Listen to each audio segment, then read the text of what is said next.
So this new project is we're trying to be as self-sufficient as possible. I'm a little bit over the term paddock to plate, to be perfectly honest with you.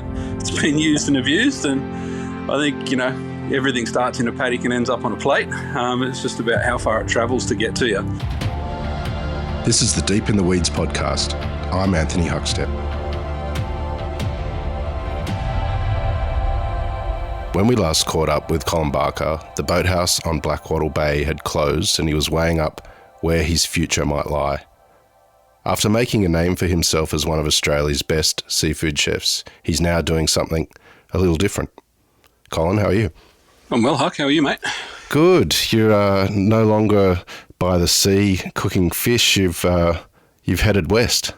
I've headed west. We've set up something a little bit different out in the Megalong Valley in the Blue Mountains. It's a bit different to the old boathouse, but it's very exciting. Well, I want to get into that shortly and how that all came about, but the boathouse was such an institution and you were such a big part of it for so many years. And looking back at sort of letting go of that, how has that changed you, letting go of something so monumental in your life? By all accounts, I'm very different, but having said that, I haven't had, we've been developing a restaurant, not running a restaurant, so that might all change when the doors open, but, it's been an amazing couple of years, mate. The last time we spoke, I said that I'd probably overinvested, physically and emotionally in the boathouse, and it was a forced change where we've ended up now. And life's very different. We've got a different outlook on the industry, got a different relationship with the family, and things are going great. Well, tell us a bit about that difference. What's changed for you? So the big thing for me lately, or over the last couple of years, is I haven't been actively working in the restaurant. I've been developing this new site for 2.5 years now, sort of the project management role. And it's given me the ability to sort of, where I always wanted to be with the boathouse was working on a business, not necessarily in it. And it's completely different sort of aspect, when I've never had the ability to develop a kitchen from scratch. That's been a real treat. But mainly the biggest change has been on the family front, mate. It's made me more accessible for the kids, more accessible to the wife. And we're still based in Sydney. I just split my time between the valley and home. We're not going to relocate just at this second. We've got the wife's got her career in Sydney, and the kids are. Yeah, we've got one in high school and one finishing up primary, and they're pretty deeply rooted in friends and sport and all those sort of arrangements. But the farm's actually given us the ability for the kids to have the best of both worlds. They got the coast in their life, and they got 1,000 acres to muck around on now too. Has it changed your approach to your career, getting such a enriching sort of experience now with your family, and not so heavy on the pans? Yeah, absolutely, mate. Big time. Like I said, that's all going to change the closer we get to open date. But at the moment, it's a very, very different outlook. You can become very narrow-minded when you're a chef and you've just got the kitchen to focus on. And although, I had more than that to focus on at the boathouse, but, there's a lot of different aspects involved in building something, and particularly of a rural nature. So, yeah, it's a very different me. And as we all know, we're not getting any younger, so it's a case of smarter, not harder. Were you worried about where your future might lie when the boathouse ended? It was so important to so many diners, but it was a huge part of you. Yeah, it was massive. So 13 years, and a whole lot of energy invested, and we'd for 5 or so years we'd been trying to buy a 50% sharehold in the place, and on our last podcast, I knew in my head 18 months out that it wasn't going to happen, but I'd sort of become, you speak about the boathouse being an institution, but I wasn't far off being institutionalised. It was one of those things where I'd been in the one spot for a long time, and you start and question your own value, and can I go out there and do it somewhere else? Can I survive out of my own four walls? So, yeah, look, big changes coming up, but the boathouse was a huge investment, and it's just the way the universe has sort of brought it all around for me. I didn't think I had any commercial value out there, but it just happened that as soon as the restaurant was closed with the forced closures, I was lucky enough to get picked up straight off the bat, and to basically, I was consulting for a large hotel group, pub group, and this new project came about. So there's a family tie-in. It's a family member that owns the property and has got the interest in the project. Basically, Amber's, my wife, her birthday was coming up, a landmark birthday, and she'd been planning this party forever, and we had an event space booked on the water down near home, and big party, and as restrictions kept in, it just got smaller and smaller to the point where we couldn't do anything, and she was gutted. And then I got a phone call from this family member, now business partner, and he said, "Hey, party's back on, 1,000 acres, Megalong Valley, 10 cabins." He said, "They're a little bit derelict, but come up." He said, "No social distancing issues on 1,000 acres." He said, "You might have to cull your list a little bit." So that's exactly what we did. And we had a big outdoor cook-up, all over charcoal, camp ovens of stuff. And we just had sort of, 10 of our nearest and dearest family friends in their circle. And partway through lunch, James, who I'm working with now, he got me, and I probably had far too many shandies for a sensible conversation. And he said, I want to take you for a walk. Let's go for a walk. So I think I might have got railroaded just quietly. And we walked down to this old building that was on the property, and it was pretty derelict. And he said, "What do you think?" And, when you stand in the front of the restaurant, you actually look out, you look straight out up an escarpment, and the Hydro Majestic Hotel's on top of the hill, for anyone who knows where the Hydro is. So it's a pretty spectacular view. And he said, "What do you think?" And I said, "What do you mean what I think? To be perfectly honest, I think it's a massive pile of shit." And he goes, No, do you see the potential?" I'm like, "Potential for what?" And he said, "I'd like to build a restaurant." And he said, "I'm not going to bother you any further today on Amber's birthday, but we'll talk later on." And I was consulting, so he asked me for, can you put a kitchen together, business model, sort of projection of what you would do with the place. And as the project went on and on and on, and it gathered a bit of momentum, I was spending more time up in the mountains working on it. And it got to the point where he said, "Mate, I'm too busy in my other life. I'm not a hospitality guy. When your contract's finished with the hotel, you're on with us. We've got a restaurant to build." And that's where it went. So it was just, like I said, mate, since the closure of the Boathouse, I've been really, really fortunate. I've been lucky to be in work constantly, and to be just, I don't know, the universe has paid me back in a big way. I'm pretty happy with how things have turned out. Well, the whole project is Lot 101, and it's a farm accommodation, and the restaurant is called Megalong. Tell us a bit about that region and the offering there. So the Megalong Valley is a little bit of a sort of best-kept secret. It's about an hour and 45, 2 hours out of Sydney. You turn off at Blackheath over the train line, and it's basically when you get down into the valley. So you wind your way down through a bit of sort of rainforest gig, and it's really, really pretty. And then it opens up into this valley, and it's a little bit of the land that time forgot. There's still sort of a lot of agriculture, and I suppose one of the motivators for the restaurant was, with development going the way it is in Sydney now, and there really is, from the foot of the mountains east, we've lost all the food production areas. There's still pockets of it, but it's slowly being developed out. So the Megalong Valley itself used to be the food bowl for the Hydro Majestic Hotel. So there's an amazing amount of old, there's like feral apple trees and pears and things like that around the place. And then there's a good little food community down here. We've actually picked up one of the local cafes as well. It's the Tea Rooms. It's famous for its scones. It's been around since 1956. So we've got that, and there's some great producers down here. There's a couple of wineries that we're working with. There's a guy down here that does olive oil, yuzu, sudachi, bergamot. We've got access to a couple of private orchards, which are fantastic. So we're starting to meet the right people in the community, and I guess the whole idea behind our project is sort of harks back to my time. I did a little bit of time in the UK, and for the latter half of that, I was at a gastropub, and all the food came from the local area. Wild game, the fruit and veg, chef raised his own pigs, all that sort of stuff. And I always had a little bit of a dream to do something like that. Landed back in Sydney, no funds, ended up at the Boathouse, with the passionate connection with fish and seafood, being a fisherman.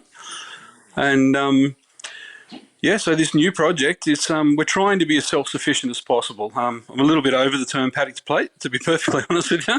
It's been used and abused, and I think everything starts in a paddock and ends up on a plate. It's just about how far it travels to get to you. But we're based on 1,000 acres, so we've got no shortage of land. It's off-grid in as far as we've got a fair amount of solar that goes in. We have no mains water, so it's all catchment. So we've put in about 1 million litres of water storage. And then we've got a really large spring-fed dam. It's like 20 megs of water, 230 metres deep. 230 metres long, 14 metres deep, and we've got the ability with reverse osmosis to turn that into potable water if we hit really, really bad times. There's 17 cabin accommodations, which 6 of them are operational now, and then the rest of them are undergoing a big transformation once the trades are done on the restaurant. We've got about 6 acres of organic vegetable production. Running our own cattle, we had 40 head, sort of mixed breed stuff. We've got a dry aging facility for hanging carcass. We've got 100 sheep. We've just finished lambing, actually. So, drenching, marking, vaccinating, hooves, all that sort of stuff. It's a far cry from Blackwattle Bay, mate. Tell us a little bit more about the farm. What are you growing there? Are you sort of aiming for what you want on the plate, or are you growing what works in the region? How does it work? Yeah, so we've been really, really fortunate to nail. We've got 3 full-time horticulture guys, and they've all got quite the pedigree. Fabrice Rolando, who used to be First Farm Organics, used to run stuff back to town. He's based in the Colin Valley. And then we've got Mark Wells and Josh Hayes, who used to be at Sticks Farm out on the Hawkesbury as well. So I think, at the Boathouse, we're always really big about eating with the season and, using what was local and abundant. So it's the last 2 years we've had the garden in full production, and we're really just trying to crack the pattern. So we've got our soil health to where we're really happy with it now. And we've got a really unique microclimate. So we still get frosts until very late November. So for a good period of the year when we're getting the minuses, everything sort of just sits in this sort of, static. It's not going anywhere, and then the soil temp comes back and everything takes off. So there's been a real learning curve, and then we've got to do our cropping rotations. And, like if I want Chantenay carrots at a certain time of the year, like we actually, because we're doing our own seed production as well, 7 months out, I've got to plant those carrots. So now that we know what Mother Nature is going to allow us to do on the farm, what's going to grow, we've had a lot of successes, but we've had a fair amount of failures too. Basically, the menu is it's going to be influenced wholly and solely by what's going on in the cool room and what the boys have got coming around in the garden, and we've just got to work with the seasons. This episode is proudly supported by Montague, handpicked for you. The things that we're really looking for in plums, first of all, they've got to be sweet. We're really looking for a full flavour explosion in our plums. Red flesh is critically important to us, higher in antioxidants, so all that good stuff. And then we're also looking to add a slightly firmer texture, so there's almost a little crunch. That's the real driver for us. For more information, go to montague.com.au. Has this connection that you fostered with the land and growing your own produce, has it made you rethink your approach to cooking? Look, I think I grew up a rural boy, and food production at home, even though it was small scale, Mum grew, a lot of our fruit and veg as kids, and we did the meat chook thing and, lambs for family friends and things like that. I think I've always that's where I've always been at with food is the provenance and the seasonality. But you sort of, as a chef, you get off track for a little while there. You get caught up in the glitz and glam, and we went through the whole molecular gastronomy, and I did London and all that stuff. But yeah, it's back to rootsy, honest, simple things done well.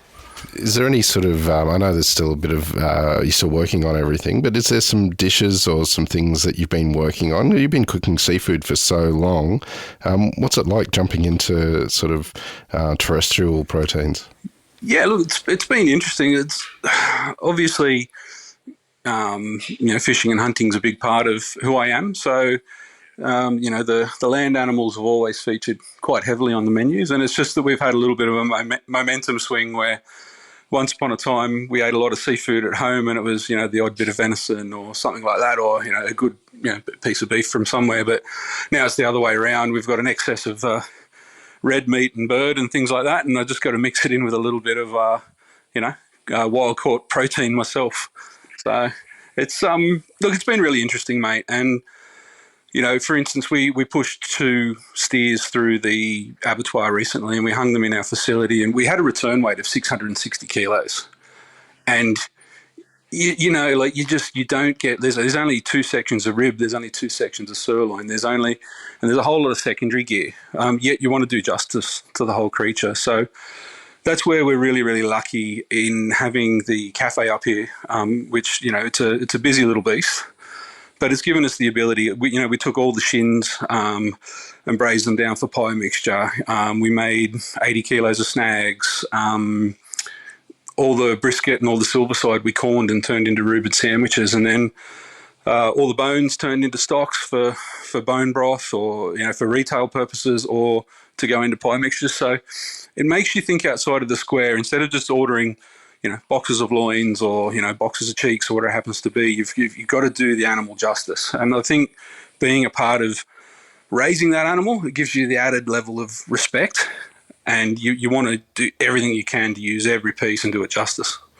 You mentioned the UK briefly. You've had amazing experiences over there as well as in Australia, but you sort of had some big experiences with wild game while you were in the Cotswolds over in the UK.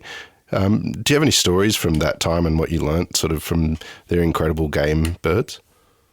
Yeah, the game birds, I mean, that's the one area that, I'm super envious of with the UK is their access to these particular things. And probably the greatest experiences that I had, like we had access to amazing stuff in London when I was at the Ledbury, but it was when I got to regional UK, and it was on your doorstep, like literally on your doorstep. We'd turn up at work in the morning and there'd be baskets and baskets of teal, pheasant, woodcock, grouse, partridge, and just a little note saying, "Dear Pete, we shot far too many, hope you can use them." That was the local lord of the manor, and their approaches to food law over there was so relaxed that we had the ability to do that. Temperatures outside, sort of maxing out at 1-2 degrees. We had a ladder that hung out the side of the restaurant, and we'd hang braces of pheasant hens. And basically each day we'd go up to the local butchers. They had a plucking machine. You go up there, you get covered in down and get all sorts of itchy, and then bring the birds back to the restaurant.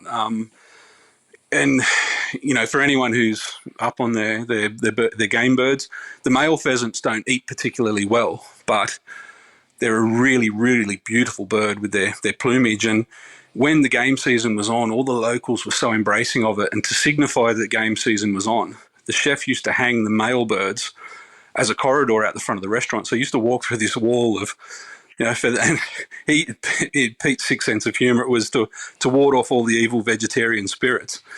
But people got behind it and they loved it. And, within no time at all, those 300 pheasant hens, they were plucked, done, drawn, run through the restaurant, and it was on to the next cycle. The local gamekeeper bringing in hares and roe deer, still skin on, just gutted and paunched out, and we'd punch the fluff off them and hang them in our facility. Just a completely different approach to food. Well, one of the beautiful things about the UK is that sort of regional sort of dining aspect and how good they are at that and cooking local. But that has been on the go incredibly in Australia for the last sort of decade or so, that it's elevating regional dining. What sort of obligation do you feel towards that region and sort of delivering a sense of place there?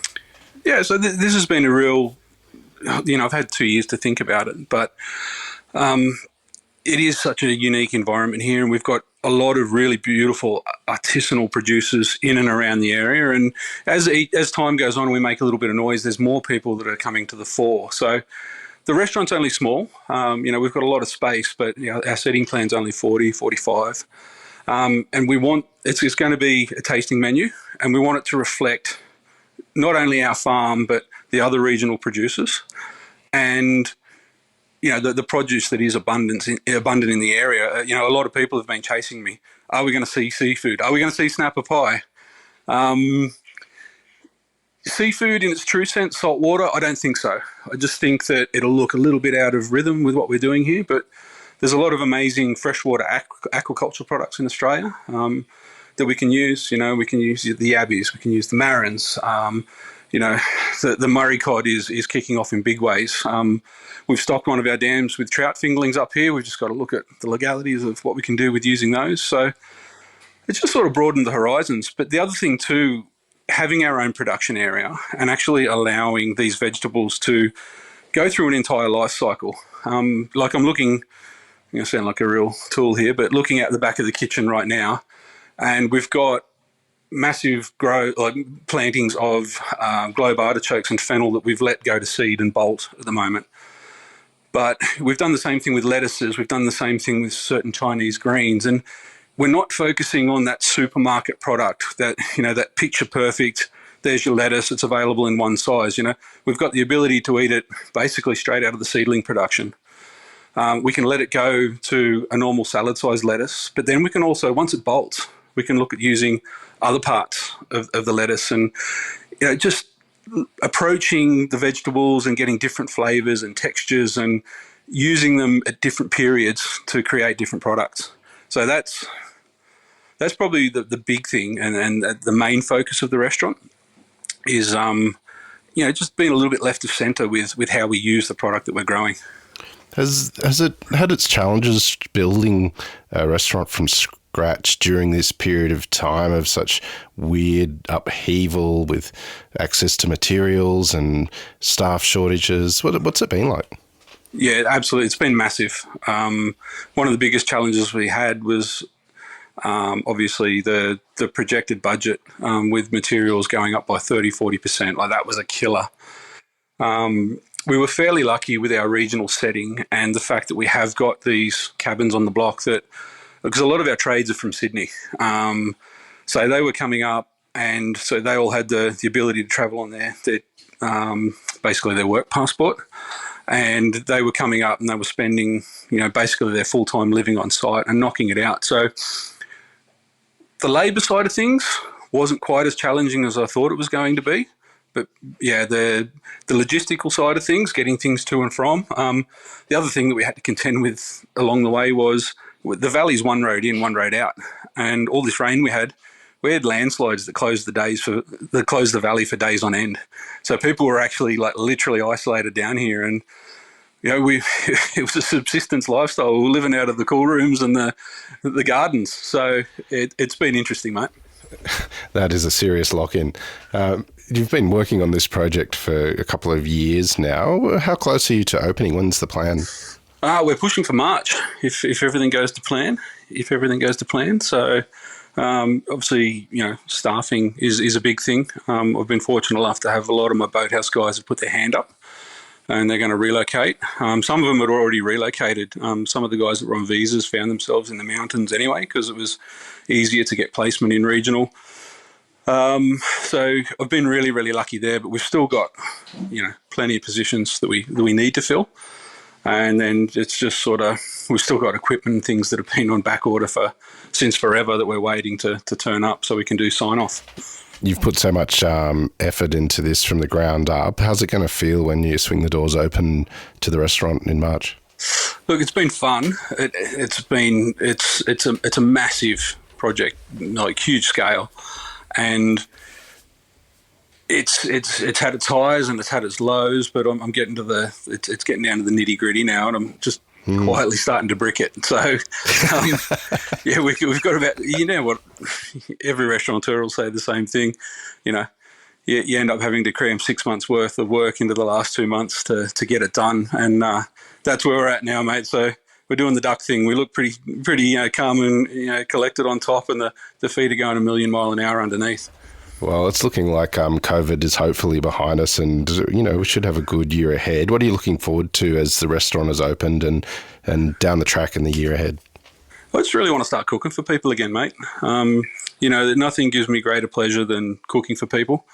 When you can look out from the restaurant and, you'll see a couple come in and you see the knives and forks being exchanged across the table and the expressions. And it's one of the greatest pleasures in my life to cook for people, and that, family and friends and the restaurant. So I'm looking forward to getting that back together. I've been really, really fortunate to have my restaurant manager, Vincent Wigman, who was from the Boathouse. And, I said it in the last podcast, he was the restaurant manager that I needed for the 13 years prior. I've got him on board, and after a very drawn-out visa process, he's all signed up, he's on the books, and we worked so well together in the past, and I think it's really, really important that, that you've got to, with the front of house and the kitchen, you've got to have that balance, and I've got that in Vinny, so I'm really excited to work with him again, and some of my old guys from Sydney as well.